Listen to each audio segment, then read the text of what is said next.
اعوذ باللہ من الشیطان الرجیم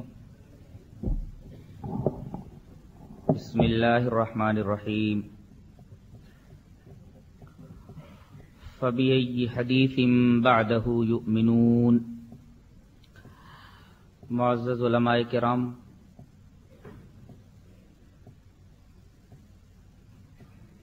محترم بزرگوں، نوجوان بھائیوں،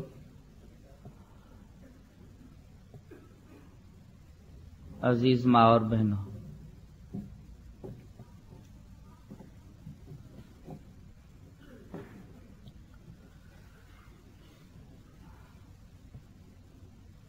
بنگلور کی ایک مسجد میں ایک قاسمی صاحب امام اور خطیب ہیں۔ ہمارے بنگلور کے احباب نے ان کی کچھ کیسٹیں مجھ تک پہنچائیں۔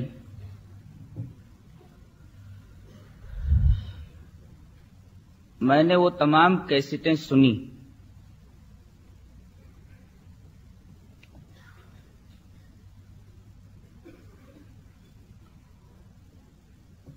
پوری تقریر میں قرآن اور حدیث کا کہیں پتہ نہیں۔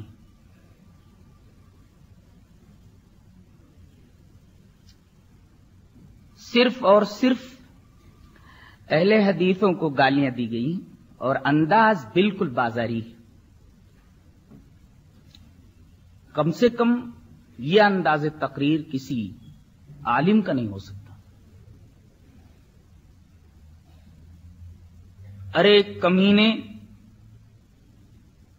انگریز کا بچہ، انگریز کی اولاد، بتائیے یہ انداز تقریر اور یہ انداز تکلم کسی عالم کا ہو سکتا ہے؟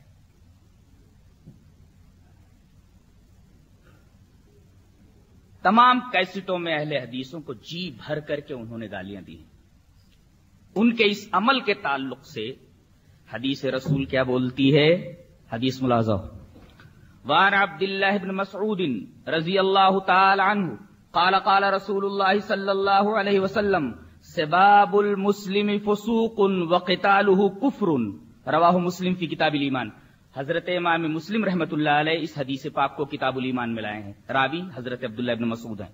حضرت عبداللہ ابن مسعود رضی اللہ تعالیٰ عنہ فرماتے ہیں کہ رسول اللہ صلی اللہ علیہ وسلم نے ارشاد فرمایا کہ کسی مسلمان کو گالی دینا فسق ہے، گالی دینے والا فاسق ہے، اور کسی مسلمان سے قتال کرنے والا کافر ہے۔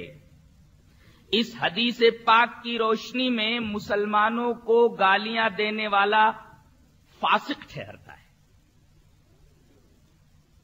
اب ایک سوال یہاں پیدا ہوتا ہے، کیا اہل حدیث مسلمان ہیں کہ جو اہل حدیث کو گالی دے وہ فاسق ہے؟ تو آئیے ہم یہ ثابت کر دیں کہ اہل حدیث مسلمان ہیں۔ حدیث پاک ملاحظہ۔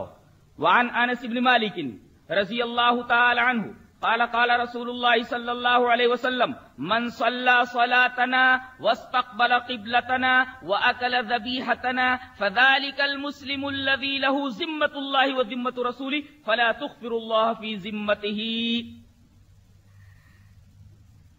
رواہ مسلم فی کتاب الایمان ورواہ البخاری فی کتاب الصلاۃ۔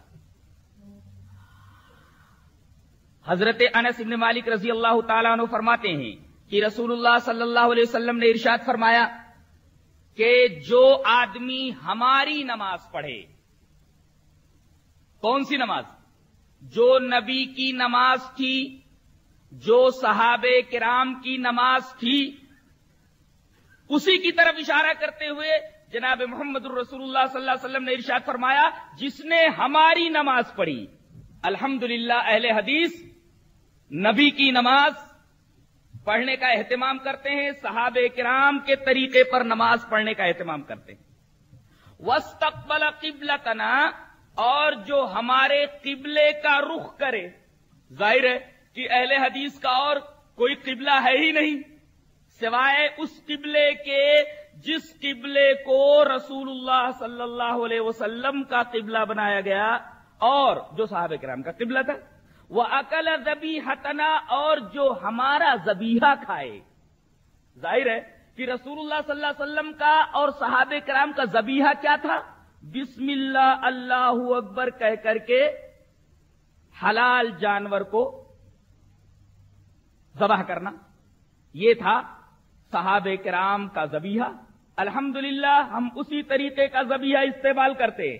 اگر یہ تین چیزیں کسی آدمی میں ہوں، جو ہماری نماز پڑھے، ہمارے قبلے کی طرف رخ کرے اور ہمارا ذبیحہ کھائے، اس کے بارے میں فرمایا گیا فَذَلِكَ الْمُسْلِمُ الَّذِي لَهُ ذِمَّةُ اللَّهِ وَذِمَّةُ رَسُولِهِ، تو ایسا آدمی مسلمان ہے اور اس کے لیے اللہ اور اس کے رسول کا ذمہ ہے، تو تم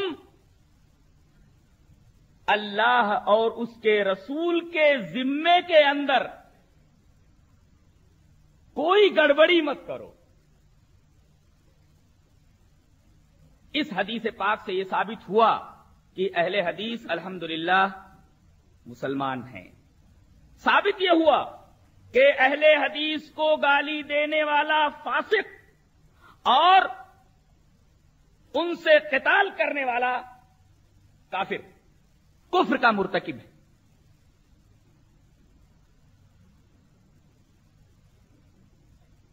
یہ تو تھا گالی کا جواب، پہلی گالی کا، ارے کمینے کا جواب۔ انگریز کی اولاد ہیں ہم۔ اب آئیے حدیث پاک کی طرف، کیا ہم انگریز کی اولاد ہیں؟ پہلے میں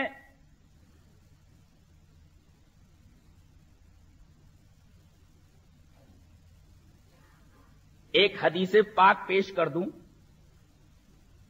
جسے امام بخاری رحمت اللہ علیہ کتاب العلم میں لائے ہیں۔ پہلے اس حدیث کا ترجمہ دیکھ لیں۔ روایت اس طرح ہے، وَعَن مُعَاوِيَةَ بْنِ قُرَّةَ عَنْ أَبِيهِ قَالَ قَالَ رَسُولُ اللَّهِ صَلَّى اللَّهُ عَلَيْهِ وَسَلَّمَ إِذَا فَسَدَ أَهْلُ الشَّامِ فَلَا خَيْرَ لَكُمْ وَلَا تَزَالُ طَائِفَةٌ مِّنْ أُمَّتِي مَنْصُورِينَ لا يضرهم من خذلهم حتى تقوم الساعة قال محمد بن اسماعیل وقال علی بن المدینی هم اصحاب الحدیث رواہ الترمذی فی کتاب الفتن۔ یہ روایت امام ترمذی رحمۃ اللہ علیہ کتاب الفتن میں لائے۔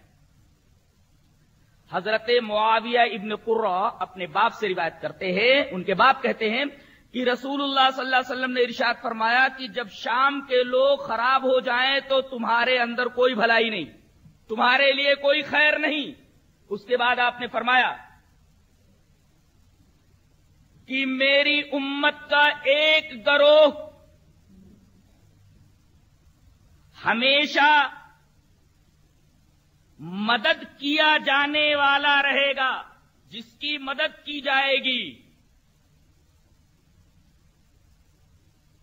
اور مخالفت کرنے والوں کی مخالفت امت کے اس فرقے کو، امت کی اس جماعت کو، امت کے اس گروہ کو کوئی ضرر نہیں پہنچا سکتا، قیامت تک ضرر نہیں پہنچا سکتا، اور یہ فرقہ قیامت تک رہے گا۔